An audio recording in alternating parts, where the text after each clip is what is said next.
My name is Oleksiy Feliv. I am managing partner of the law firm Integrities based in Kiev. And I am very honored to moderate this excellent panel with me on a very important issue for Ukraine. This is public-private partnership in social housing and rehousing. And I think even if not the word, the topic would have the same importance. We have had and we still have huge shortage of housing, and especially social housing, and the war just brought it to the level where it becomes national issue, and not only national issue but the international issue. So happy to moderate this panel, and I would shortly now introduce our speakers, and then we are going to structure our discussion in a way of a rather free roundtable discussion. So we are not giving the word to each panelist, but we are just disputing the issues. I will of course address the issue to some of you, but feel free to jump on and pick up the issue wherever you feel comfortable. Let me start with Alina Muzioł-Węcławowicz on my left. Alina is housing policy expert from here, Poland. Then we have Tetiana Melnyk. Tetiana Melnyk is expert on municipal infrastructure recovery from the All Ukrainian Association of Ukrainian Cities, so uniting the Ukrainian cities who became really cities actually not that long time ago, after the self-governance reform in 2014. And then I have on my panel Michael Capponi, second time in a row. Last year, Michael, you was also on the panel here, and it's good to see you again. On the other hand, I realized that this is the second year of the war. So we are meeting at this panel, at this place, second year in a row, and the war is still going on.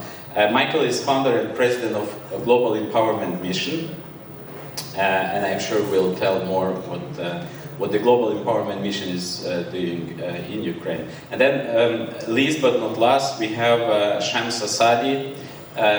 She is Human Rights Commissioner and head of the Human Rights Office city in Vienna. And Shams will address very important subject, namely the human rights perspective in social rehousing. So, and we should have also finally Anatolii Fedoruk is still joining us. We hope to see him in a few minutes. And Anatolii Fedoruk is the mayor of Bucha City Council. I think, unfortunately, Bucha became famous to all the world because of the cruelties the Russians were doing there when invading Ukraine last year. Let us structure our discussion this way. We will start rather with our, let's say, public representatives, and hear a bit where the cities are, where the needs are, and then we will move towards the private sector and the experts and see and hear whether there are already some successful cases on cooperation in social housing, and what are they going to be. And I would suggest that we start with Tetiana. Tetiana, as I mentioned, is the expert at the Association of Cities of Ukraine, and the war brought challenges to the variety of city sectors. So this is all the aspects. It's transport, logistics, and of course it's social and housing infrastructure too. And the housing problems appear to be especially acute because of the faster Ukraine's rebuild, which we ideally want to see still this year and still during the war than just after the war. Tetiana, I would ask you to give us an idea to which extent the destruction of housing infrastructure as a result of the war cost to the cities, and what are the challenges the cities see now. I understand there are differences between the cities in the east, where the destruction is enormous, and then the cities in the west, where the people left. So maybe if you pick up on this, please. Thanks, Oleksiy, for this question. I think that's the... Thanks for this question, and I think that's starting point from which we should start this discussion, because damages and because these numbers are relevant to our discussion, and the problem of social housing is not new in Ukraine, or maybe in all other countries. There are such needs in social housing, but in 2014 and 2022 we had a sharp increase of these needs. And for now, for the latest statistics, we could say that 600,000 of people need to improve their living conditions, and that's a very sharp, I don't know how to say correctly, numbers, and we could only imagine this. And we could say also that such damages in a lot of communities, territorial communities of Ukraine, in the south and in the east, and also in other parts of Ukraine we had damages, but some cities such as Bakhmut, Marinka, Luhansk, Mariupol, Kharkiv, Chernihiv had very great damages, and such cities as Bakhmut and Marinka had such damages that there are almost no one undamaged building. Everything is damaged, and now Ukrainian policies and Association of Ukrainian Cities work on such issues as planning how to recover, how to make life in these cities after the war, because such policies need time to discover, to develop them, and to make it happen after the war, because these questions are not easy. We should investigate how to make this. And there are a lot of issues, some demography policy which is had changed from 2014 and 2022. Now people live in other regions. There are more people in other regions than earlier. Some regions are almost empty. Not regions, but we say territorial communities. Some of them are almost empty, and we need to put people back to the territorial communities, and they need homes, they need to recover. That's why it's not an easy question, because home is a basic need, and that's why it's very sensitive. Sensitive for families, for their strengths, for their happy life. We just can't take people from one place and put them to another place. It's a very sensitive topic, and we need to say that 160,000 houses are destroyed. From them, almost 20,000 are apartment buildings, and that is a great work ahead. Thank you, Tetiana. Tetiana, maybe still one more question to you on the whether you have seen now public-private partnership in housing or rehousing. In one of your cities or one of your members of your association. And what I have heard also, that there was a great program on intermunicipal cooperation. So I understood that actually before the private and public came together, the cities tried to help each other. So can you tell us a bit more on this? I can say that not only intermunicipal and public-private partnerships we can see now in Ukraine, but there are also public organizations, NGOs, which make partnerships with municipalities, different charity funds, and there are no legal program within intermunicipal partnerships, but there are them in practice. They every local authority has its own choice to solve problems, because they are more flexible. More flexible, and they could implement local programs. One of them, I could say, is had a lot of success. It's a program in Tetiana, where social houses were built in such ways. They implemented a local program, and in equal shares, municipality, regional government and business took financial part in this program and built social houses. In these houses, people, IDPs, could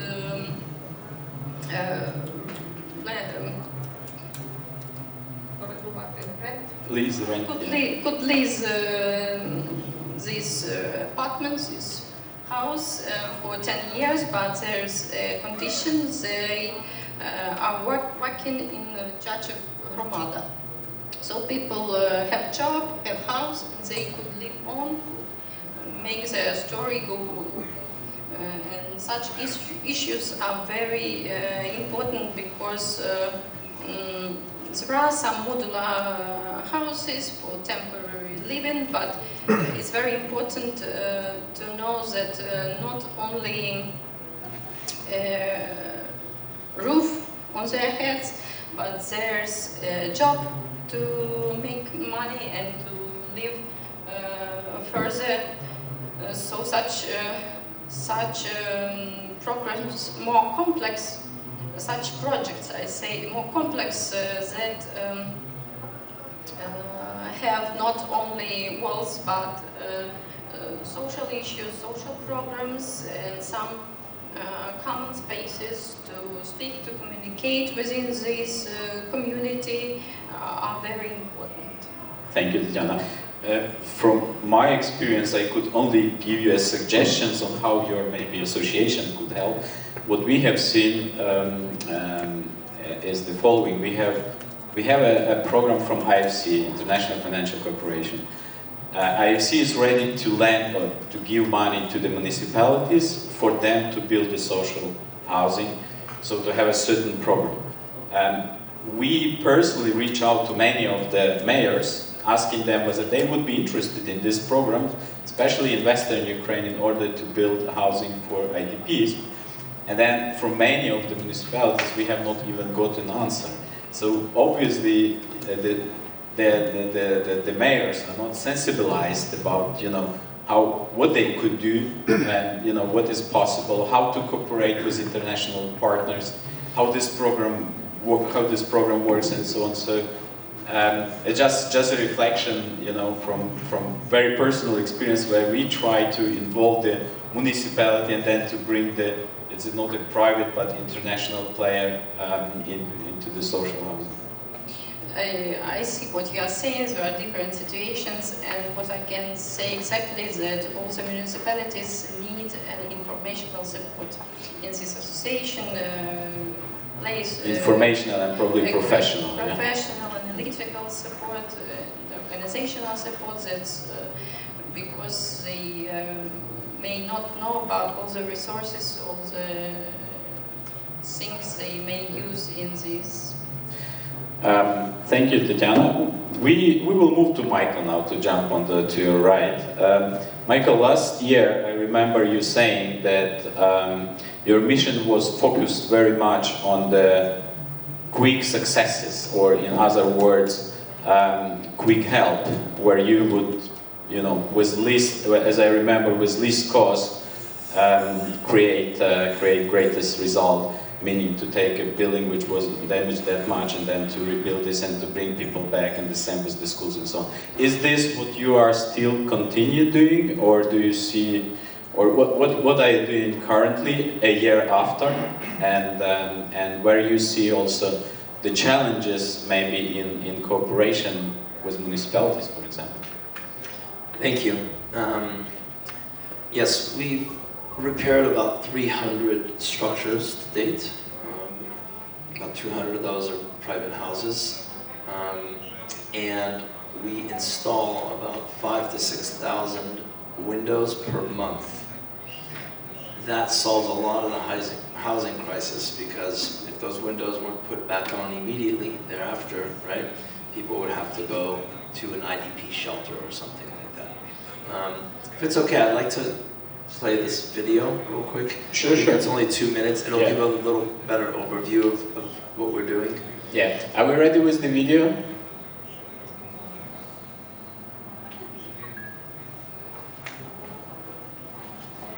No. Okay, we will now check. Yeah. So we'll keep talking while they figure that out. So all different kinds of things can be done on housing, right? So can you again tell me the exact numbers of how many buildings? 160,000 you said, right? 167,000 buildings, including apartment and private houses and hostels. It's a preliminary data. So I just want to make some suggestions, okay? And we've been doing this for 20 years, 53 countries. How many people have left Ukraine? 5 million. Do you think that more people have left Ukraine than the amount of homes have been destroyed? Yes, right? In my view, there's enough housing already in Ukraine. It just needs to be utilized properly. When you build IDP shelters, there's a negative and a positive. Okay, I know this very well. The positive is everybody gets to stay together and they can automatically get to all their services very easily, right? That's a good thing. The negative is when you put a lot of people that have gone through trauma all together in like an area like that, then they're still in the trauma. They'll never like move on with their lives as long as they're in that like setting. That's a fact. In Hawaii, for example, right, all those houses that just burned, I've been there, we have a case management program where there's case managers that are assigned to each family for the next 3 to 5 years, and we place them in an existing rental apartment somewhere. There's enough inventory throughout all of Ukraine that it's actually cheaper to just pay that than it is to manage an IDP camp, because the management of an IDP camp is actually like a homeowners association fee. It costs a lot of money to manage, right? Just to build it is one cost. It costs like another 100% a year to manage that. It's actually cheaper to do it the other way around. So I think we need to look at more alternative ideas, because all this, let's build all this additional housing conversations. There's enough housing in Ukraine right now. It just needs to be adapted. Well, I can support on what you are saying. We, by the way, start this now with an American real estate developer who is coming to Ukraine first to help, not obviously to build up the business. And what they identified, which wasn't so obvious to us, they identified these so-called frozen buildings. These are the buildings, as you know, which were financed by private people, but then the construction company either disappeared, or they've stolen the money, or they collapsed for whatever reason, and this building is frozen. And actually, you can't really, and then they are typically taken by the communities, and they remain frozen as nobody is financing, lack of financing, and there are many of such buildings. And then when these guys from the US came and they said, come on, it's like you need 20%, and then the building is ready. right? Why to build up now a new house from scratch with all smart the people? With all the so. But this is also an external view, right? We as lawyers, we said immediately, oh, there must be so many issues with that building because you have the owners who invested. So they said, okay, we will figure out, and then we will probably not 100% sure that somebody turns up later and say, this is my apartment, here are the documents. You have to live with this risk, but the fact that the building is there is much more important than all the problems associated with the owners and investors who are building. So I can only echo what you are saying, Michael. We need to look more into what is there and what can be improved or upgraded to provide the housing. Can we show the video? Are we ready? Super, then we show the video.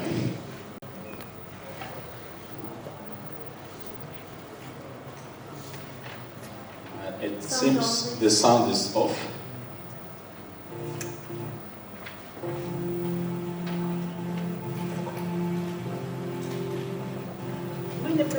Ми не боїмося роботи. Ми будемо працювати. Ми все будемо робити. Все будемо робити. Скоро весна настане. Я думаю, що вже скоро вона настане та весна. Будемо сіяти, садити.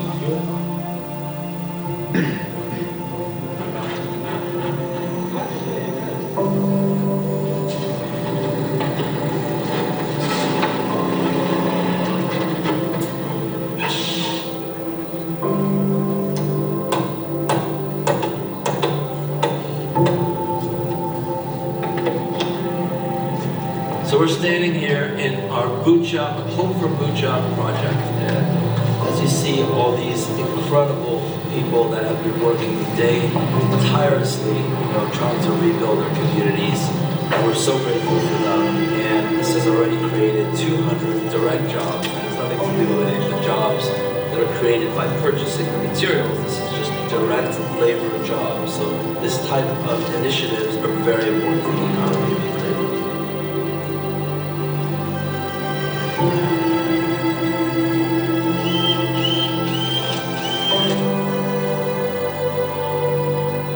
We're here at Oksana Street. This is where you saw the 30 kilometers of tanks that were coming through this whole area. And right here, commander of the 133rd Battalion.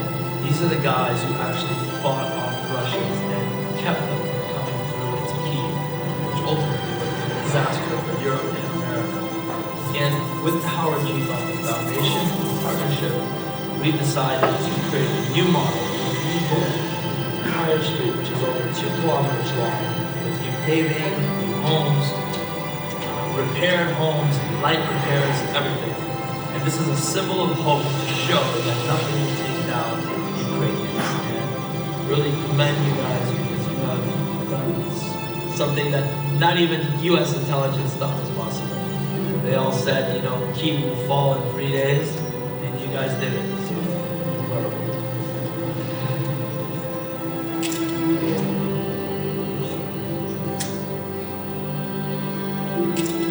Look at carefully. This isn't a rendering. This is actually now. 1 year. Okay. I'll make my point now that everybody's seen this video.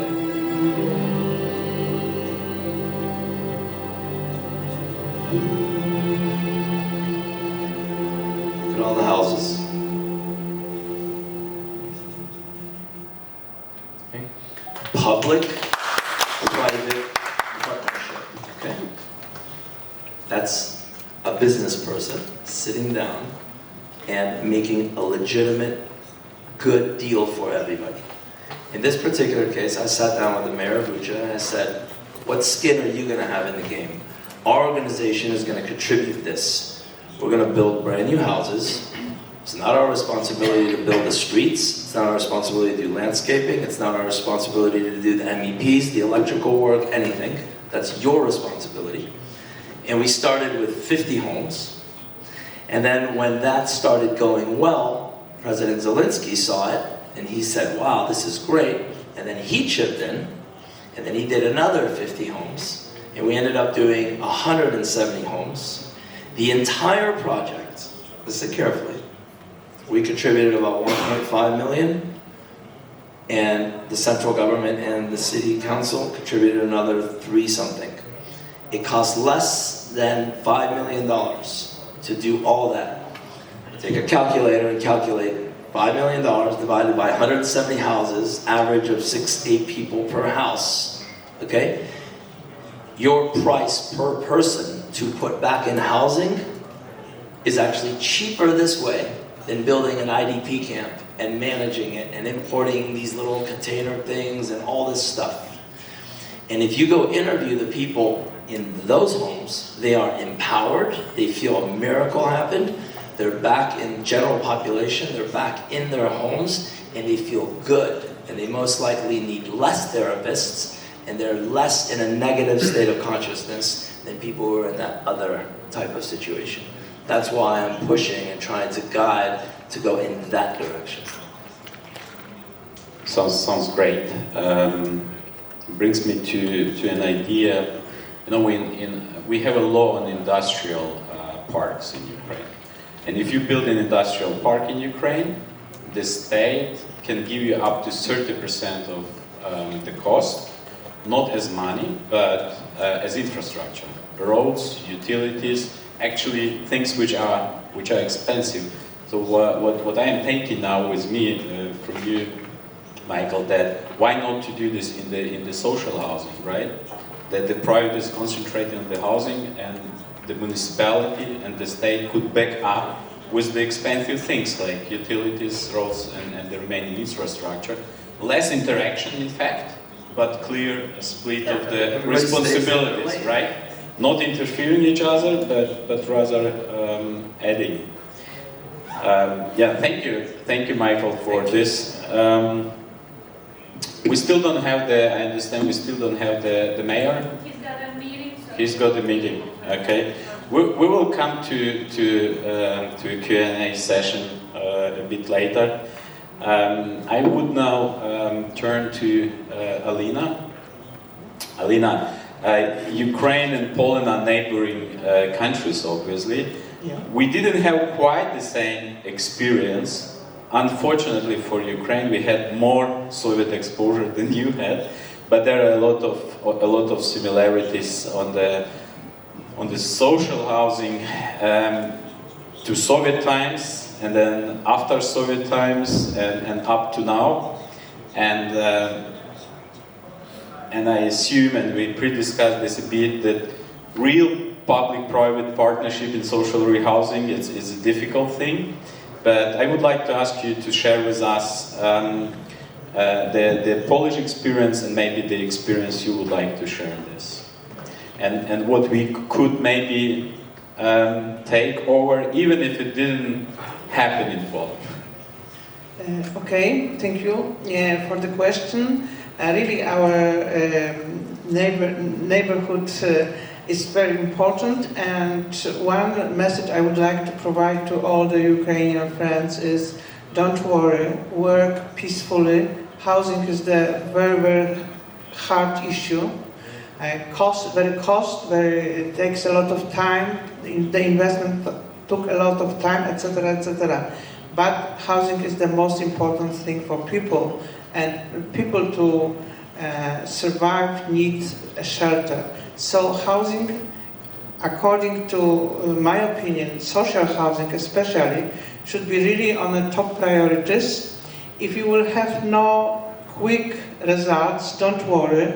We develop our programs for social rental housing more than 25 years, and we still are in a deep deficit of social rental housing. So the only thing is that we should work more intensively, and we should rationalize our programs, our politics. In Poland, the issue of affordable housing is very important, and as I suggested, unsolved yet problem. So we have two main groups or categories of affordable housing. This is municipal housing and it also divides into two groups, but I will be more general. This is housing for very poor people. And then we have affordable housing for people who belong to so-called rental gap. It means that people who are too rich to apply for municipal accommodation, but they are too poor to solve their own housing problems on the market, no matter renting or buying. And we estimate that it is around 60% of households who need housing belong to this category. And we established in 1996 the program, so-called social rental housing program, which was based on several, I would say, quite interesting assumptions. First, there was the program of preferential lending established by the government.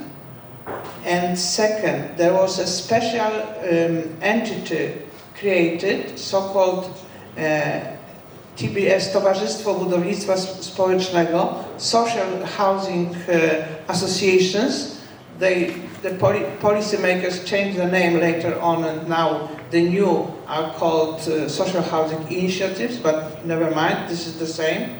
And these are usually limited liability companies which have the very wide field of action, but generally concerning on housing.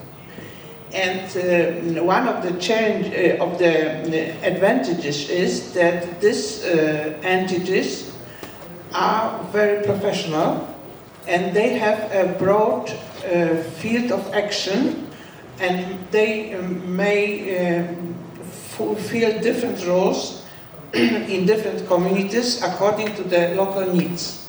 For example, they may specialize in providing rental housing for elderly people, if there is a need, and in a local authority.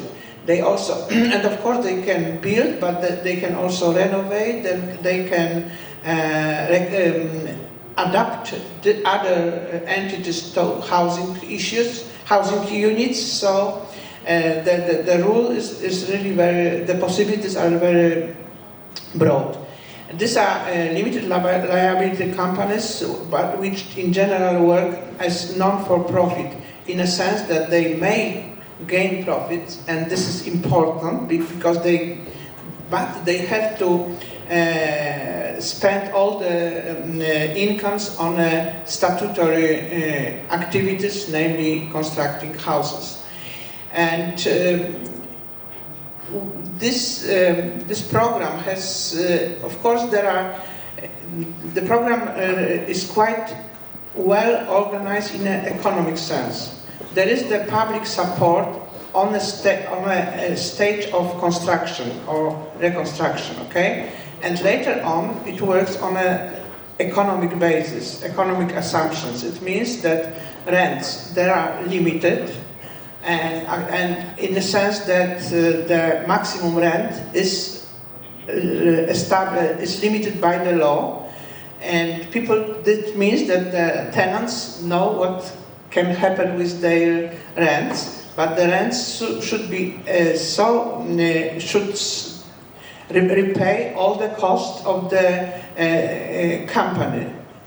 Of course, the tenants may use the support projects like housing allowances, but this is another story.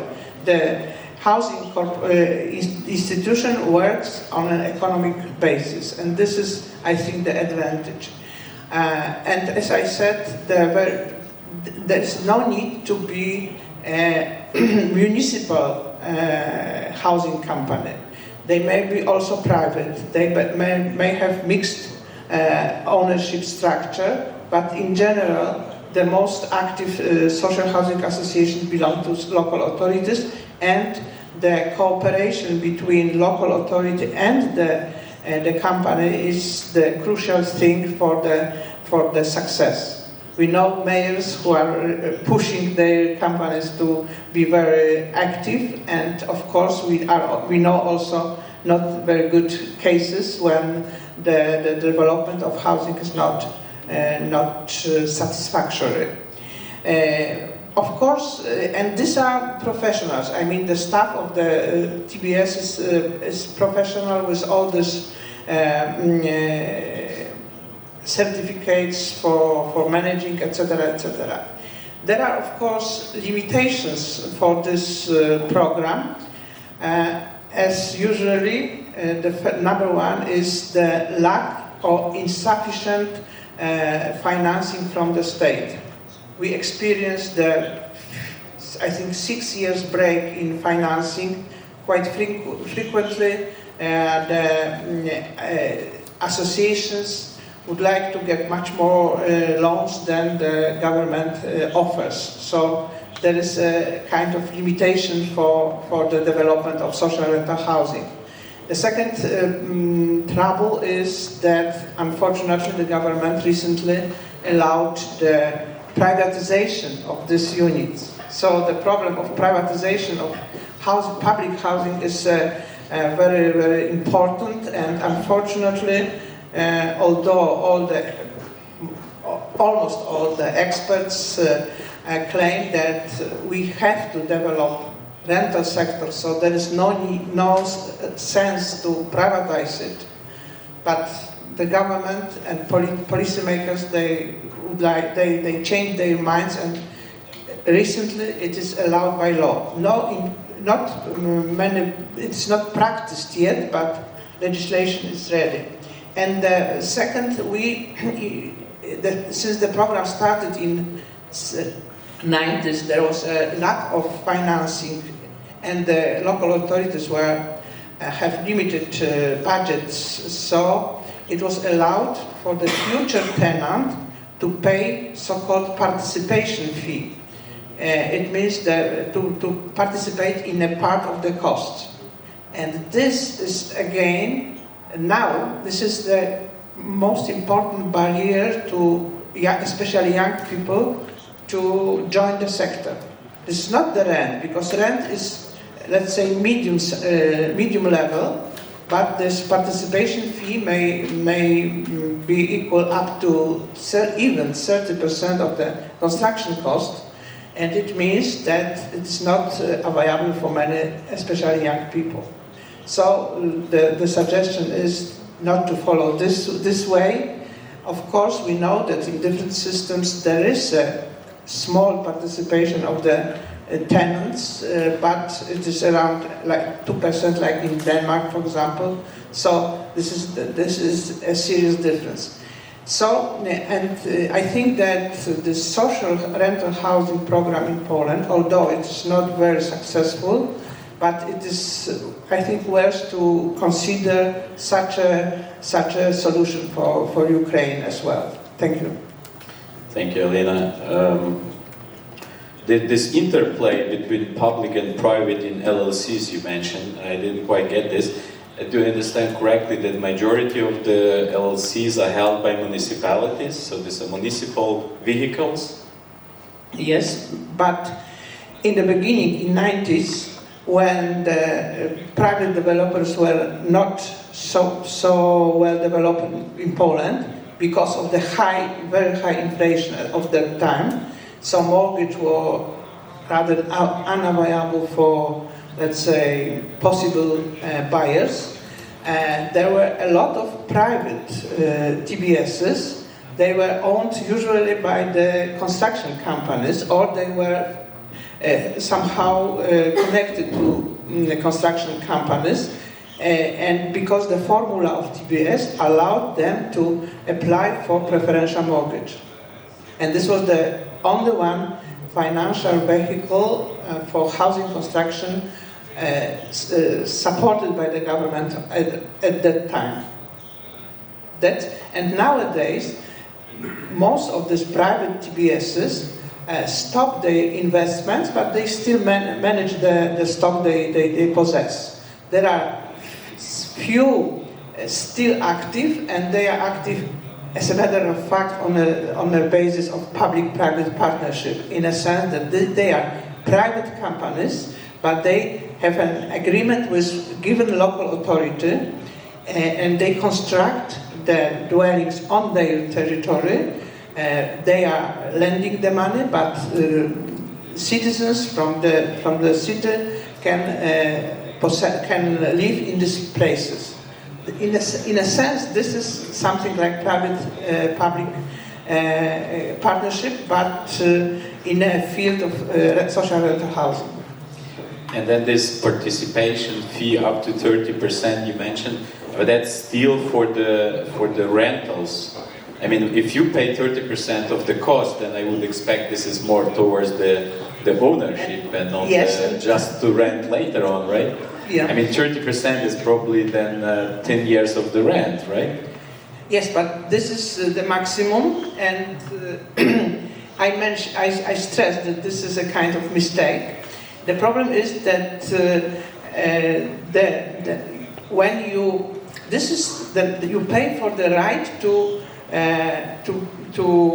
nominate the tenant, and if you resign from this place, you will get all this money back. And what else? This is how to say somehow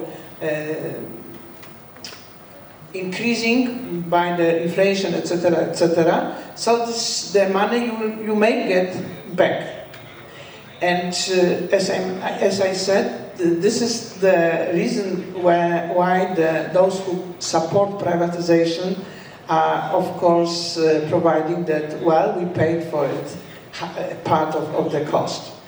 But there are some local authorities who do not expect such a high participation, and still in some local authorities participation is not obligatory. So people can join the sector quite easily, I would say.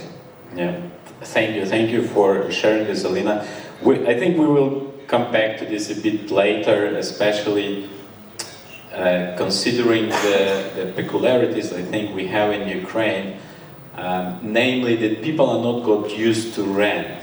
People want to be the owners. This is something totally different what you see in the developed countries. And I think in order to have a successful PPP in the social housing, we will have to consider this element and try to implement this into the programs. We will come back to this in a second. But I would like to give the floor a bit to Shams. When you hear human rights and social housing, it's like almost equal, right? We have in our constitution one of the rights is the right to have the place for living. And when we as students learn this regulation, we are asking, okay, how to enforce it? Because if you have a regulation, then you have always to have an instrument to enforce it. And then we are taught by our teachers that this is the regulations without enforcement. You have the rights for the living, but you don't have the enforcement tool. Shams, you come from Vienna.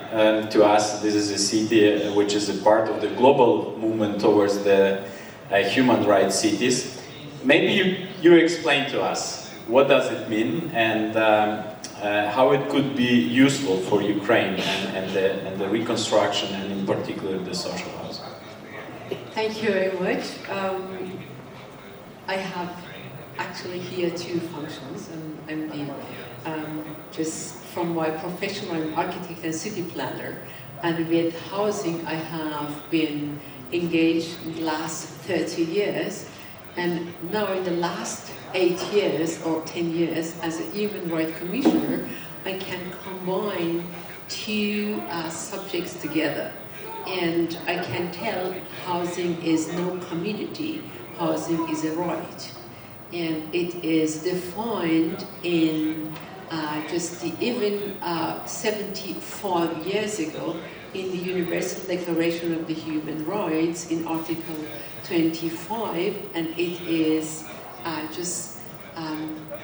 life and then housing and right to adequate housing is inside that. And then in the European Convention for Human Rights again, and in the social, cultural and economic rights, even in, I don't know, Article 11, it is defined every person that it is born is a human being has right to have adequate housing.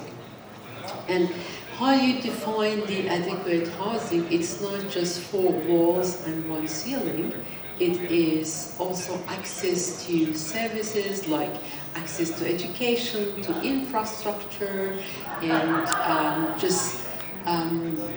open spaces, and to live in dignity is here very important. So I listened to all my colleagues on the panel, and it comes, Tetiana tells housing is a basic need, and then you say housing is important, and you have, Michael, done a long way to coming to Ukraine. I don't know the reason, but still you are there and you build housing, and it is very important. We see that housing is a real need, and everybody has to live in dignity, and it is, we know that human rights, they are interrelated. And if you don't have housing, so health is in danger. And if health is danger, there is no education and there is no access to labor market. And then there is just being in a vulnerable position. So everything is very interrelated, and our life is also just more or less has been decided through how we live and where we live, and it is the most important point. Coming to Vienna, we are in a very lucky position because, on the contrary to Ukraine, we don't own a house, most of it, and 70% of the population of Vienna, they live in a subsidized housing. So it is about 70%. I mean, our social housing, it's not only for poor people. And it's very important to tell that we have, in compared to different countries, a very high income limit in order to receive a social housing. So it is a good mixture of income that they live in social housing, and young and elderly people together. And it is a reason that Vienna has no ghettos, and we do have like a city for all, everywhere. If you have social housing, you see in a part of the city that there are villas, there is a social housing just in the middle of the villas. And people, they live there, they are middle income or low income, but it is the mixture of the city is very important. And we do that. And of course, we do have the experiences. And the housing policy of Vienna, I would say Austria, but we have a very strong federal system in Austria. And Vienna is a city, capital city, and a federal province, has started from 1920s.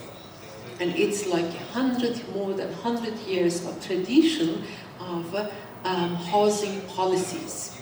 And then we have the experiences of the Second World War, that it is very comparable to the position that you have for the time being. And what happened, I can tell 2 or 3 just points over here that how we managed. And I mean, Vienna is the city that, livable city, and for years it is the the city with the highest quality of life in the world, according to the the studies. It's not that, easy. to keep the standards, and being a human rights city help us to keep the standards because we design the city for all and we never leave anybody behind. We do have a lot of newcomers, 2015 and 2022.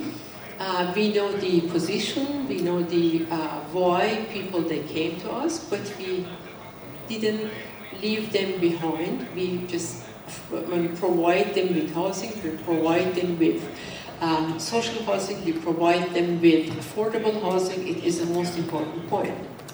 But coming back to the 1920s, that the huge monarchy was just destroyed, and just small countries, they appeared all of a sudden.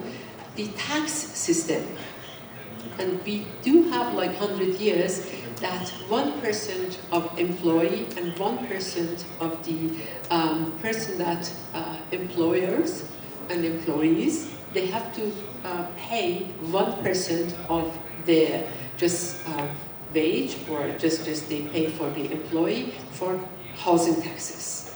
And it goes to the national level, and national level divided to the regional level. So, and it has to be invested in housing. We call it in German. So you have more or less special duty on the salaries from the employer and employee. So 2% actually, right? Yes. Everybody in Yes. Austria pays. Everybody. For social housing. Everybody. Okay. Even That's new to me. Yes. And that's Yes, interesting. it is very interesting, but it is 100 years old. It's not just very new. And then, after the Second World War, state, Austrian state, national level, had to repair all of the damages after the war. Not the local level, but national level. So, and we do have a very strong national level in two parts is very strong. It is tax, and the second one is for the tenant law. We do have a very strong tenant law, and it is the reason that people, even they don't want to buy a flat, because nowadays it's a little bit more than before, because the investment was a kind of, if the inflation rate is increasing, or if the profit for money is not that high, so people, they don't just put their money in the bank, because benefits is not that high, and they try to, until now, they try to get some loan and they buy a flat. And last 5 or 10 years, it's a quite new phenomenon in Austria or in Vienna.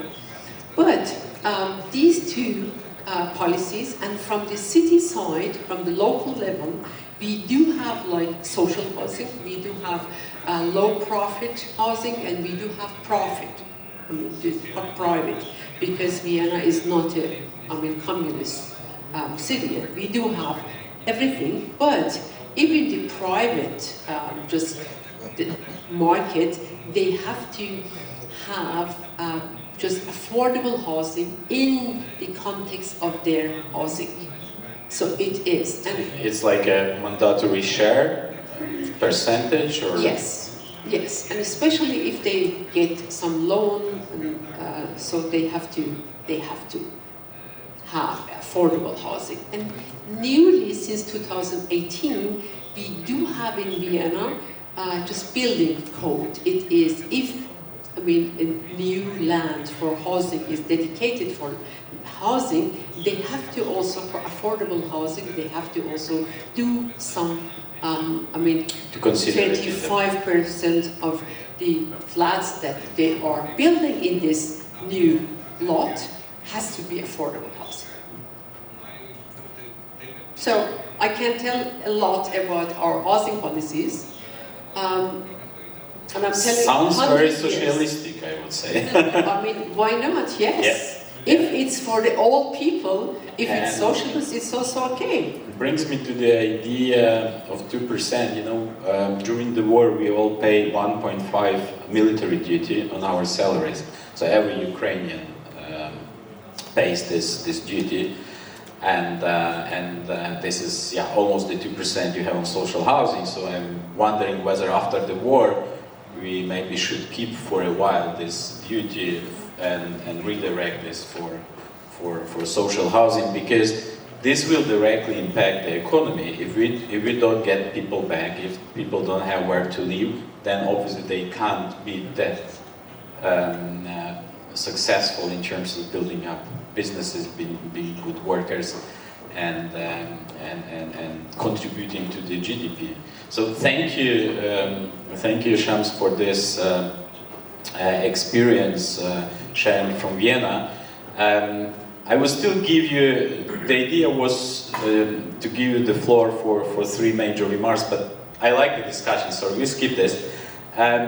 Michael, Bucha, Irpin, Gostomel is clear, there were damages, but this is not an entire destruction, right? Like we have in Bakhmut, in Avdiivka, in many the cities on the front line. So your suggestions, if you would be empowered with the job to contribute on rebuilding these cities, what would be your approach? I mean, I would assume it's different from how you do it now, where you would have to, not to rebuild, you would have to build a city anew. So what would be your suggestions that it works successfully? What should the public do, and what could the private and then also the NGOs supporting Ukraine do? Very good question. So Ukraine is a very big country. A lot of people don't realize that. And there's the West, like you know, and there's the East, and there's the center, right? And Kyiv and all that. We are personally on the front line. Like I have spent so much time on the front line. Our teams have been to every single town and city along the entire 600-mile stretch, literally once a month. Okay, to give you an idea. So we speak to all those people personally. This isn't just data that we got off the internet. We are in Poltava, right? Listening to all their stories as they're fleeing Kharkiv and they're needing to become an IDP. Okay, so let's go back to this conversation now that I was trying to bring up my point before. Yes, they want to have ownership of their homes. And guess what? 90% of all IDPs are coming from frontline towns and communities, and most of them already own a piece of property in those areas. It's just either currently destroyed, or they're scared and they can't go back to their homes, or it's on the temporarily occupied other side of the Dnipro and Kherson and so on, right? So why are we having conversations about let's move someone that is from Kherson their whole entire lives to Lviv, where they don't want to live, which is much more Western right now, and let's spend all this money on that situation when they may be able to go back to their home 6 months, in a year. You don't know how this is going to play out in this particular time, right? So the goal is how to get the most amount of people in the most amount of homes temporarily for the least amount of money. And how do you do that? And that's what I was trying to say, cost versus this. If you had just a rent abatement program, typical rent in Ukraine, you can find a nice place for $700 a month, right? 7 times 12, it's not a lot of money a year. And you start paying people's rents for a year until you hold that off. What I'm trying to say is the cost of that is actually less than keeping them in these like expensive shelters with all the like services that come with it. It costs too much.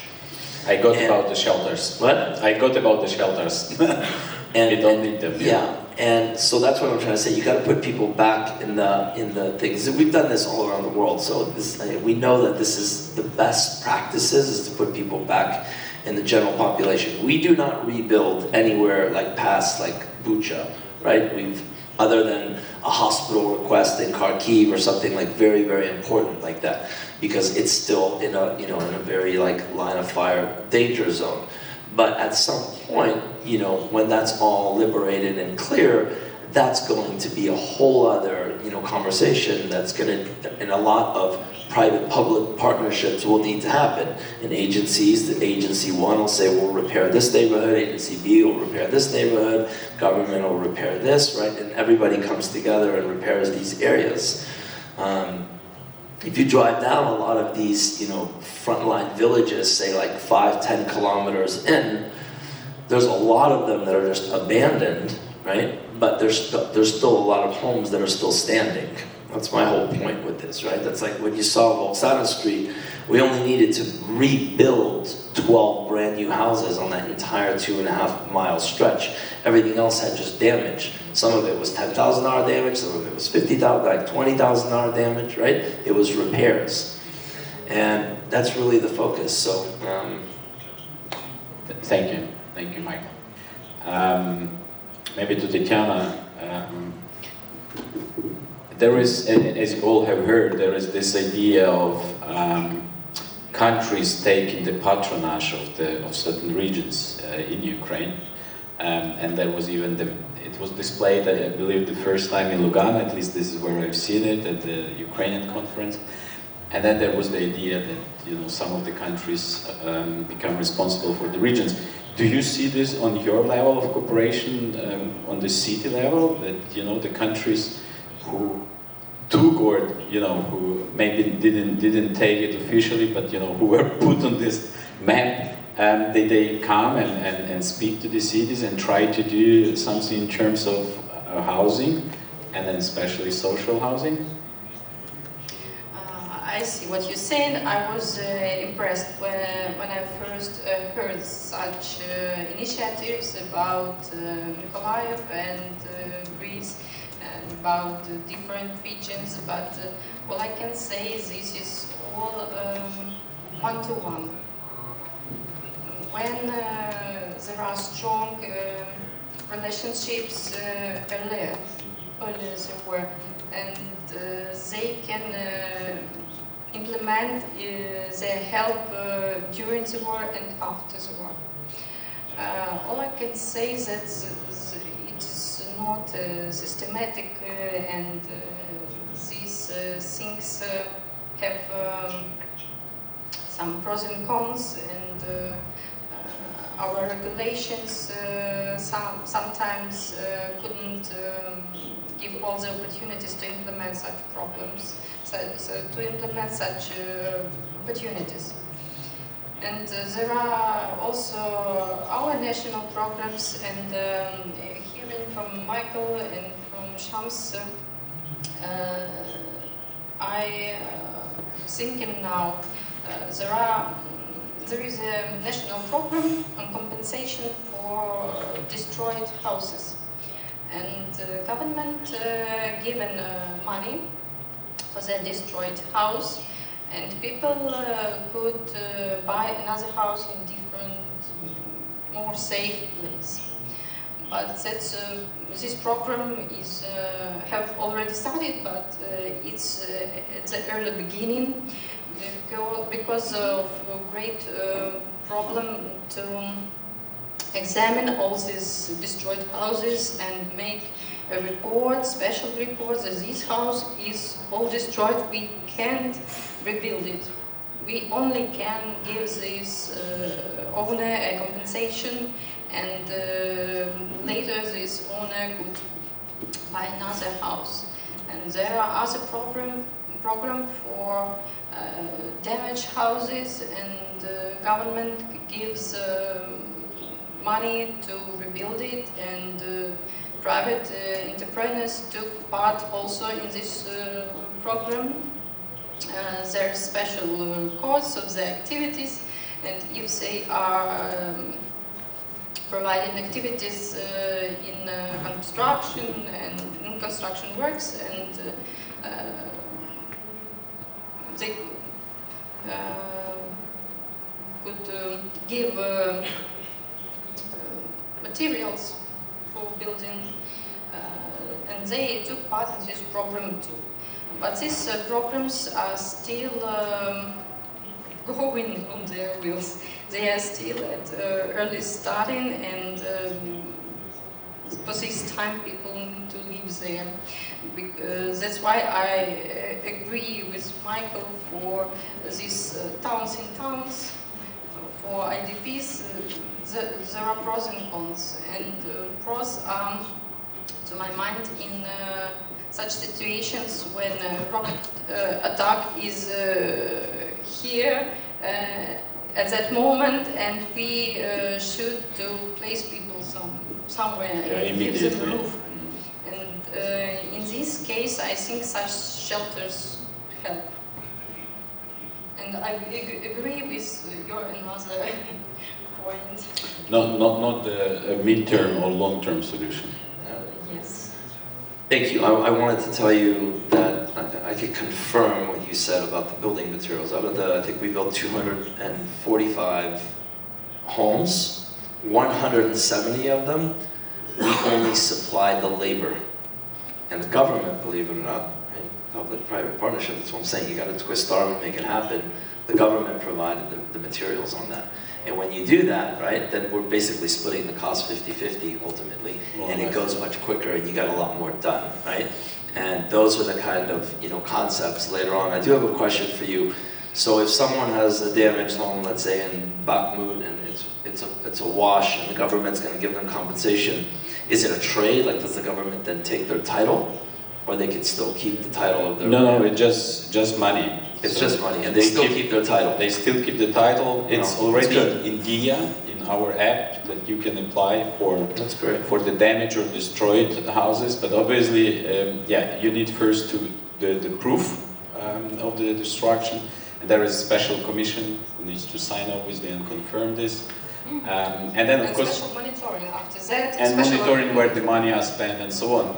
And of course the financing. So there is a queue also, right? To get the money recovered. But the idea is really to restore or repair of what was damaged, keeping the same owner.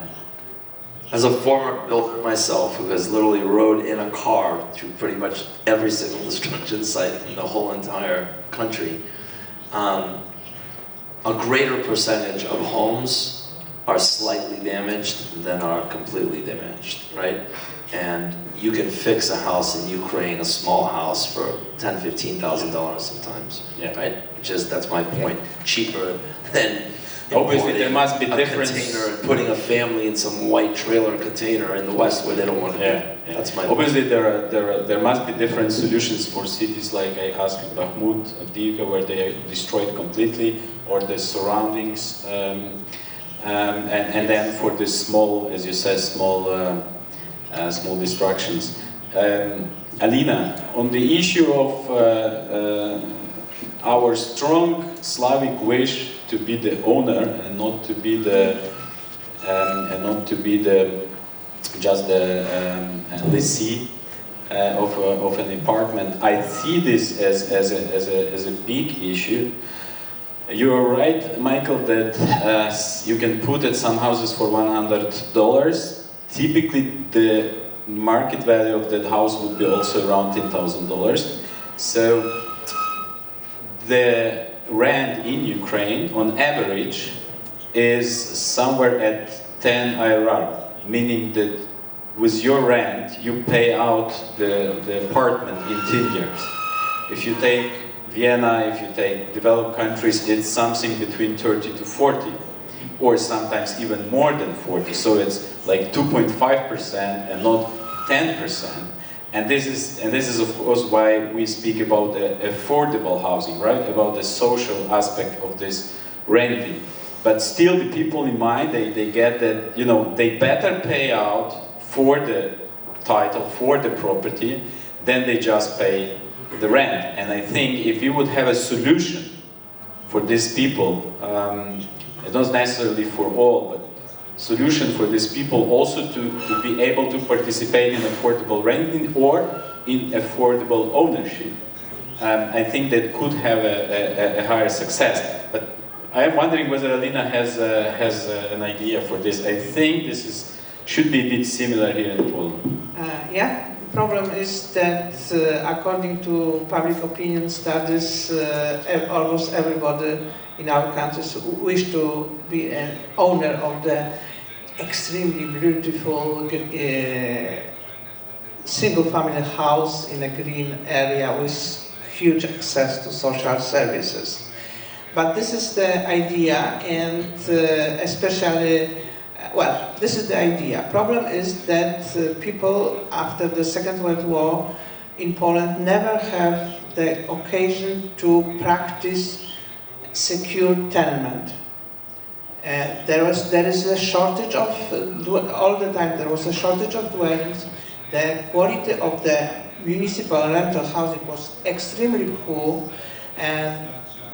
and the TBSs, they are not able to provide dwellings for everybody who would like to live in. So there are many arguments against renting.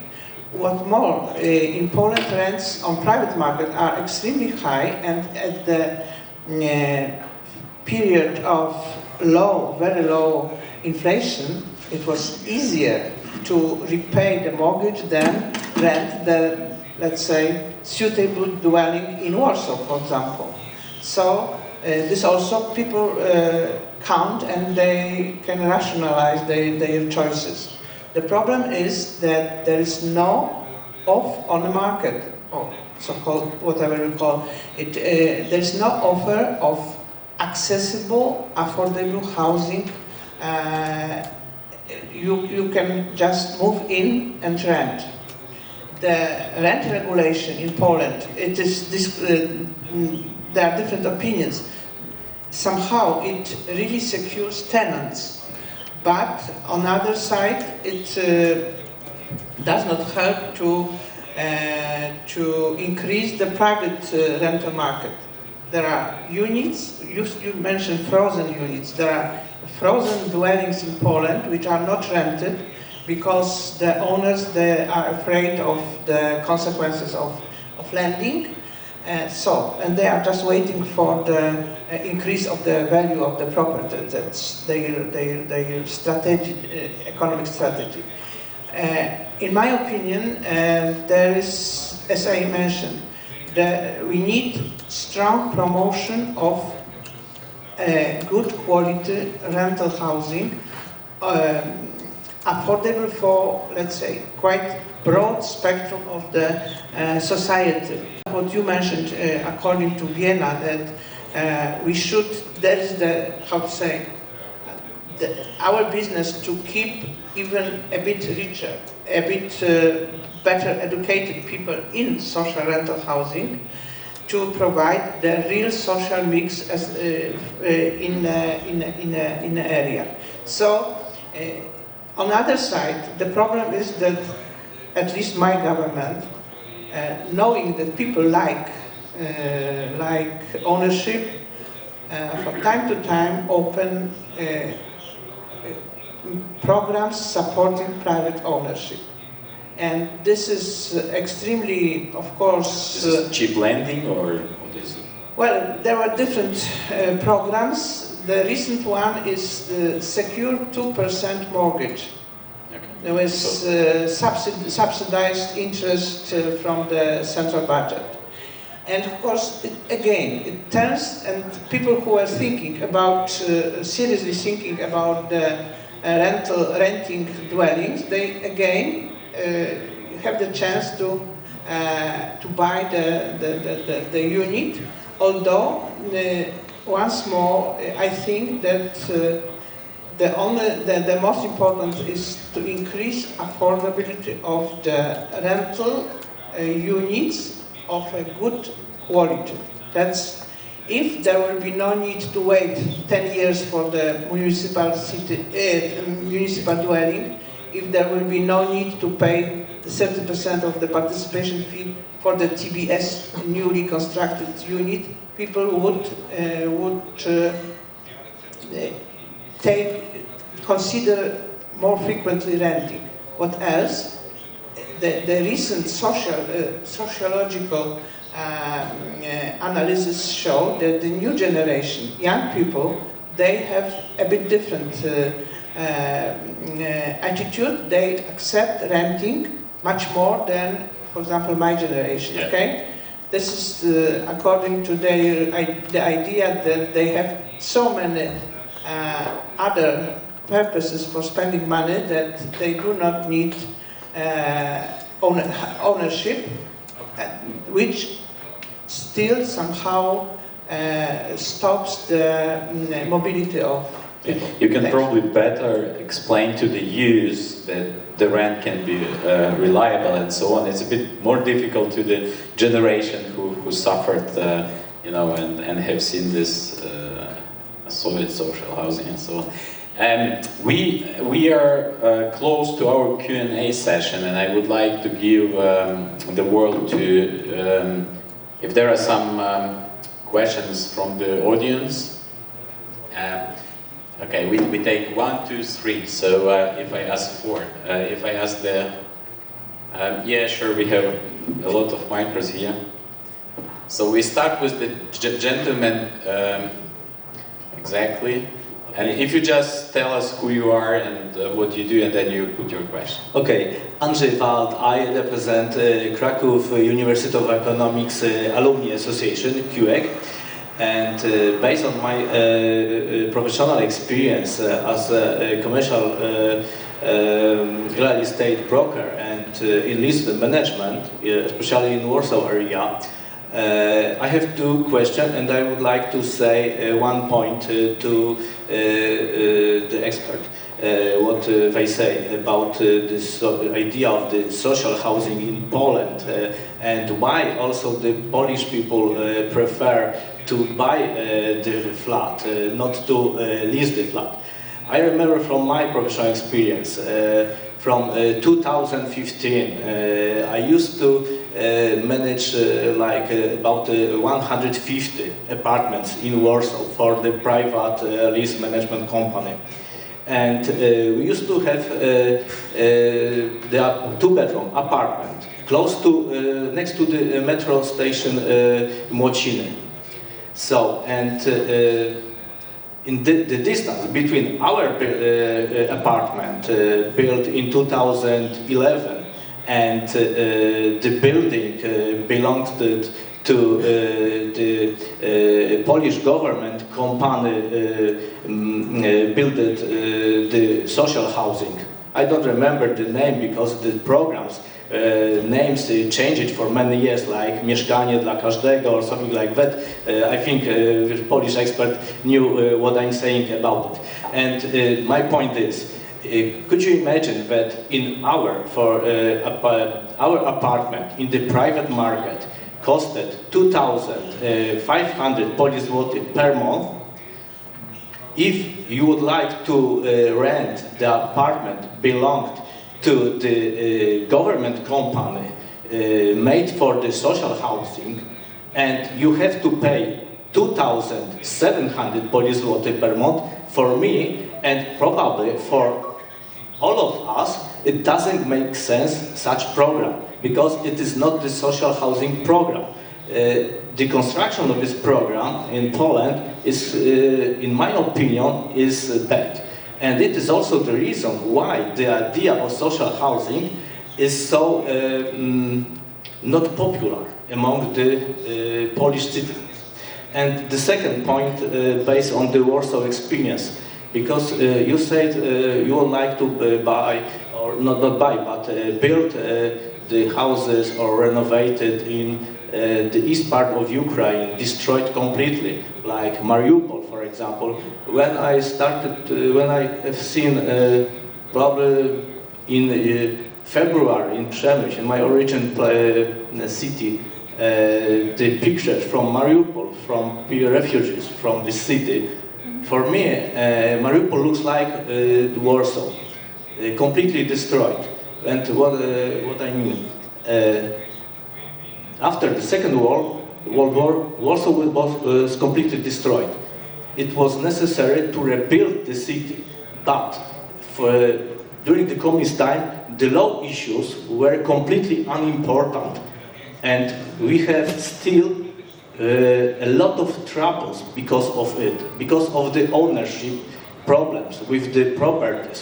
Because if you want to please come to a question, because otherwise we will not make. Okay. It is my question is to you as the expert. What do you think? How it should be done in Ukraine to think about also the law issues? If, for example, people who died probably the plots they left on the east part of Ukraine, and you, for example, the government would like to build something on this plot, and in 50 years, for example, somebody will come and say, okay, it is my plot or my ancestors and so on, please give me back. Now it is completely destroyed. It's clear. Thank you. I don't know whether somebody from the panelists wants to take this issue. I'm probably the only lawyer here on the panel. I can tell you we have now a lot of temporary laws facilitating the reconstruction, rebuilding.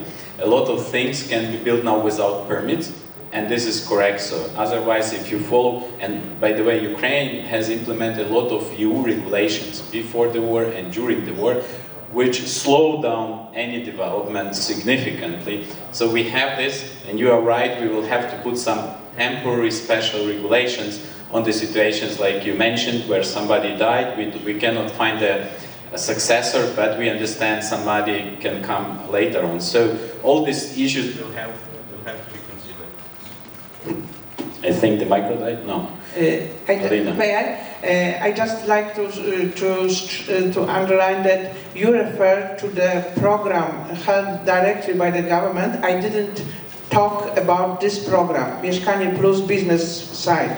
And this was completely crazy idea that the governmental, using the closed investment funds sources, will create a huge amount of new rental housing all over the country, and due to the effect of the scale, they will reach the situation that they will need lower rents than market. Because of the oversupply. Yes, and this was completely crazy, and there's no need to mention this. Yeah. In this we got society. The word social was forgotten in that program. Then we will go to, yes, please. Thank you. Hello, my name is Maria Bachmaha from Mental Health for Ukraine project from Lviv, Ukraine. Thank you for the interesting discussion, and I would like to add another twist to the social housing, and namely, how do we make sure, and maybe there are some good experiences from our colleagues from other countries, and some maybe legal issues to think about. How do we make sure that when we rebuild, we can also provide space and housing for people who are currently institutionalized? A little bit of the background. Historically, most people with disability, mental health related or physical disability, who didn't have family to take care of them in their community, in their environment, were sent to big institutions. Now, especially after the independence, Ukraine slowly started to move towards the institutionalization, but it's a very difficult process, so it was not going very well.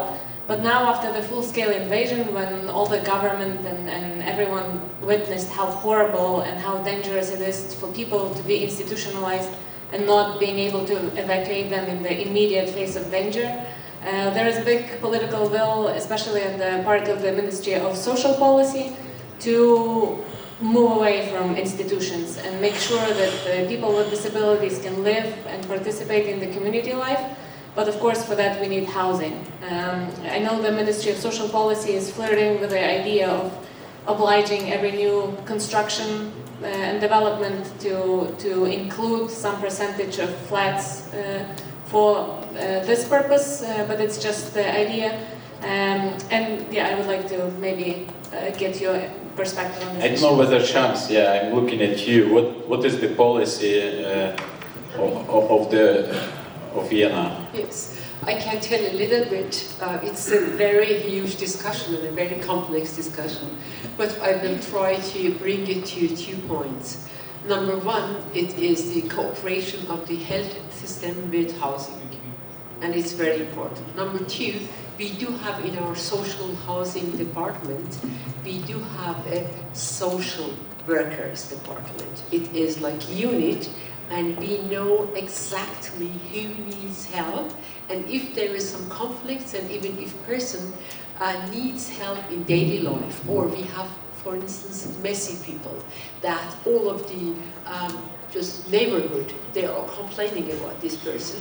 Before going to just evacuation of this person from the housing, social workers, they go and they work with this person, and they try to have some mediations and try to participate all of the neighbors on that, and then it's a kind of just bringing this person from isolation and just bringing it to the environment of the neighborhood. But it is a long discussion. It is, considering the time, it's just only 2 points. May I add 2 words for Shams? In Ukrainian legislation about compensation for destroyed houses, there are a possibility to have a new house through official representatives when people are disabled, and they could appeal through official representatives and have a new house when their house is destroyed completely. Thank you, Tanya. And then we have the lady over there, please. Is it working? Hello, Ksenia Getz, Advocacy Coordinator of Right to Protection National Ukrainian Organization. I have just like three small questions, but first of all I would like to express my gratitude for sharing your experience. So first question I have, I believe that to Tetiana. According to the new compensation procedure, provision tells that there is like issuance of housing certificate. So what are the risks, for your opinion, to crash the housing market in Ukraine because of issuing these housing certificates, and could it lead to some kind of like housing crisis in Ukraine? May I answer for this? I don't think it would be a crash because it's moving now very slow. This program has already launched, but we can't implement it already for all people, because before that all the houses damaged and destroyed should be examined, and local authorities have lack possibilities to do it in one time, and that's need a lot of time.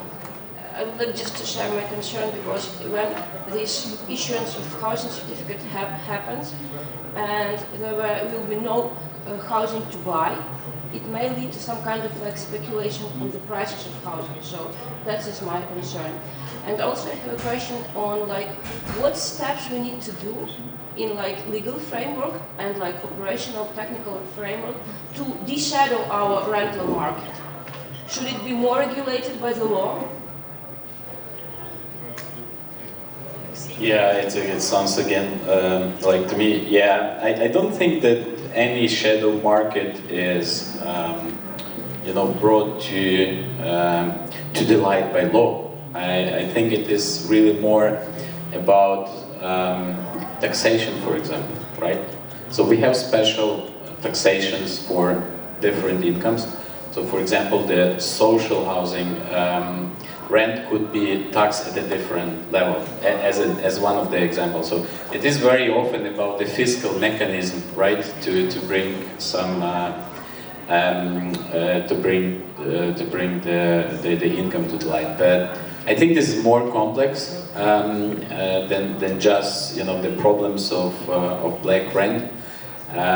But I am pretty sure that if we speak about the social affordable housing, certainly the tax aspect should be included, and that probably will solve the issue of the black rent you are talking about. Thank you so much. And I also have just one more question. Whether these... The last short one, because we are actually the end. Yeah. So there is like a legal mechanism in our civil code called like rent to own. So why doesn't it work for social housing and for IDPs? Very good question. This is, by the way, something I would like to share. Ukraine after 2014, has implemented the regulations which give the right to pay the lease and then to convert the lease into the ownership, so to consider the lease in the ownership. And I think this is this way between the lease and the ownership. Obviously the right balance needs to be found, because if it's not there, private business will not participate. If this is the state, we have heard the example from Warsaw, where you have the social houses more expensive than the private houses. We have to sum up now here. We should have the fourth question, sorry. I just would like very quickly say what I learned. Yeah, shall we give the... Okay, then maybe have the last, please. But very quickly, please, because we are... Yeah, the question is just greetings from Buchamer. I hosted him last week in Finland for 2 days. This is the reason why he's not here. Send his regards. Thanks for your help. I can tell there is now the same amount of people living in Bucha as before the full-scale invasion. It's really good. A lot of people moved back on that one. And a couple of comments on the question why mayors do not always respond to these kind of questions about partnership. Unfortunately, there are many people wasting time. So the best way to get this one done, if they are serious, is contacting the Ukrainian embassy in their countries where they're specialized to get them checked out. They're serious. That's why, for example, our organization Zero Line, that is why we do, and that's why the Buchamer come to Finland, because we keep our promises, and those kind of organizations you have also done to reach out to those if you're really serious. Thank you for your comments. To sum up, I learned about the duty, the 2% you mentioned, one from the employer, one from the employer. I learned also about the 25%, and I just had a thought about this. In Ukraine, if you have a land, and if you want to give this land to a construction company to build the housing, they give you 20%. So 20% of the built apartments. So our municipalities are rich of land. They have land. So that means they have already 20%. If they put some money on this, they can probably, or help with utilities, they could come up to 50%. So maybe it's not a bad way forward. Michael, I certainly agree with you 100%. We shouldn't concentrate on the camping as a solution, but rather, as Tetiana said, as some immediate response. But we really need to concentrate on the bringing people to their homes at the end. And Tetiana, I think you as association needs really to start a campaign on bringing experience and professionals into the cities, into the municipalities. Sometimes it's not only the mayors, sometimes it's the lack of the team within the mayor. And Alina, thank you for sharing the experience. I think it is very helpful, at least not to repeat the same mistakes. So thank you, everybody. I think this was a very good conversation. I see the Michael wants to have the closing remarks, please. I think it's important to look at the really big picture. This war will be won. The areas will be deoccupied, and all the refugees that are in Poland right now will want to come back to Ukraine. Right? It's super important to understand. We hope very much. Because the master plan is going to need to include all of that big picture, including the other millions of people in all the other countries, right? So the housing issue is going to be a very big macro solution. The temporary solution right now is completely different, right? Thank you. Yeah. Thank you, everybody. Thank you, dear panelists, for participation and sharing. And I think it was, for me at least, very good conversation. We have open and good conversation we have had here. And thank you, the audience, the offline audience, the online audience. Thank you, the organizers. And I wish you still productive conference, and Slava Ukraini.